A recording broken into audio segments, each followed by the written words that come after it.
Um, saya teringat satu hadis riwayat Al-Imam Al-Bukhari ketika mana Aisyah radhiyallahu anha bertanya Nabi sallallahu alaihi wasallam dengan satu soalan yang sangat simple.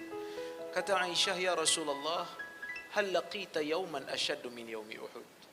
Wahai Rasulullah, pernah tak kau bertemu dengan satu hari yang mana lebih dahsyat penderitaannya daripada hari Uhud?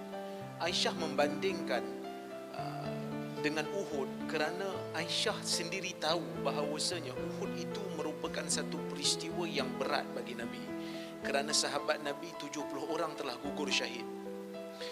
Nabi sendiri cedera. Jadi Aisyah bertanya, ada tak hari yang lebih berat penderitaannya berbanding hari Uhud tu? Maka Nabi SAW menyebutkan dalam hadis ini, saya tak sempat nak baca hadis ini sebab panjang. Cuma Nabi kata, sepanjang pengalaman aku bertemu dengan kaum kamu, tidak ada hari yang paling dahsyat yang pernah aku lalui berbanding hari Aqabah, iaitu hari di mana Nabi pergi ke Taif. Kita semua tahu hari Taif ini tidak ada siapa yang meninggal. Nabi dibaling dengan batu, betul. Yang bersama dengan Nabi pada waktu itu, Zaid, pun dibaling dengan batu, betul. Tapi tak ada siapa yang syahid. Tapi bila Aisyah tanya, ada tak hari yang lebih dahsyat penderitaannya berbanding hari Uhud?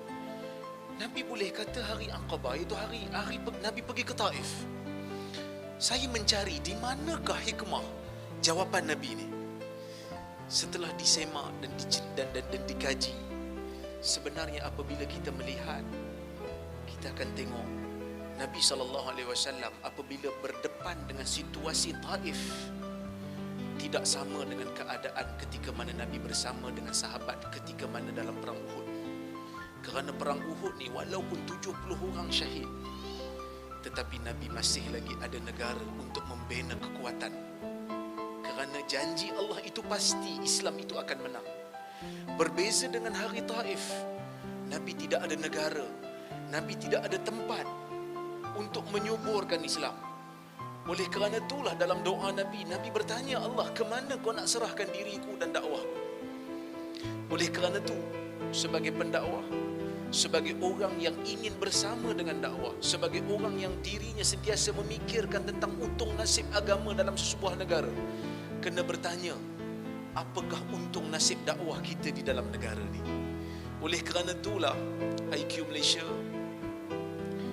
mewujudkan satu sekolah yang mana sekolah ini tidak akan dapat bergerak melainkan dengan bantuan tuan-tuan dan puan-puan.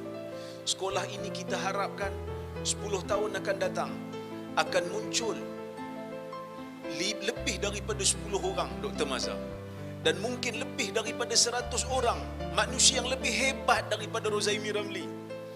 Yang saya ini pun tak hebat mana pun, lebih hebat daripada tu. Kerana kita inginkan dakwah ini bergerak dan berjalan.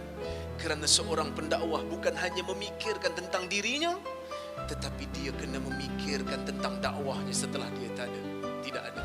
Mudah-mudahan dengan sumbangan yang ada ini, mudah-mudahan dengan bantuan daripada semua pihak yang ada pada malam ini dan juga yang tidak dapat bersama dengan kita pada hari ini, paling tidak dikira sebagai amal ibadah untuk kita, insya-Allah.